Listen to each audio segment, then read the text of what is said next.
আচ্ছা, সকাল সকাল পুজো টুজো দেওয়া হয়ে গেছে, তাই মা আজকে ডিসাইড করেছে একবেলার জন্য আর কি রান্না করবে। নিরামিষই যেহেতু করতে হবে, তো কি রান্না হবে একবেলার জন্য? খিচুড়ি। খিচুড়ি রান্না হবে। খিচুড়ি রান্না করব, সবজি রান্না করব, আর পটল ভাজবো, বেগুন ভাজবো, আলু ভাজবো। আলু ভাজবে। আর বাবাই খাবে দই ভাত। তোজো দই ভাত খাবে? তোজো 6 মাস পরে তুই ভাত পাবি। গুড। দই ভাত খাবে। এই যে সব প্রিপারেশন হচ্ছে খিচুড়ি, মঙ্গলবার। খিচুড়ি বানানোর। মঙ্গলবারে সকাল সকাল বজরংবলীর পুজো হয়ে গেছে, এবার একবেলার জন্য আর কি হবে, তো খিচুড়ি হোক। তো এই যে খিচুড়ির জন্য সরঞ্জাম নিয়ে বসে গেছে, আর তোজবাবু এখান দিয়ে দেখছে। সবজি কাটা হয়েছে, চাটনি হবে, চাটনি ও হবে। চাটনি হবে, চাটনি বলতে চাটনি ভুলে হবে, গেছি। পাঁপড়। চাটনি পাঁপড় আর কি?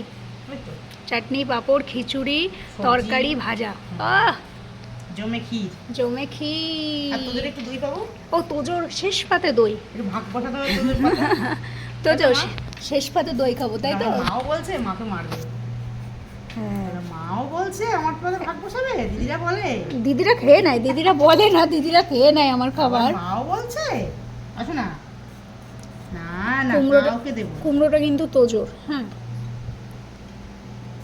আমরা খেয়ে নিচ্ছি। আমরা খেয়ে নিচ্ছি। চাটনি হবে, পাঁপড় হবে। চাটনি দেখলে তো বাবায়ের জিভ সেই লাকাই। তো চলো। আমার তো জোর নোল পড়ে কিরকম এসবগুলো রস, টপ ঝপ করে, ঝপ টপ। করে। বাবা এই সব সিক্রেট কিন্তু ফাঁস করে দিচ্ছে। হ্যাঁ, চলো। তো মা, তুমি সবজি টবজি কেটে কুটে রেডি করে নাও, খিচুড়ি বানাও। আজকে লাঞ্চে খিচুড়ি ভাজা একবেলা। হ্যাঁ, আমরা ওবেলা যেহেতু রুটি খাই, খিচুড়ি ভাজা তরকারি চাটনি পাঁপড় আজকের লাঞ্চের মেনু।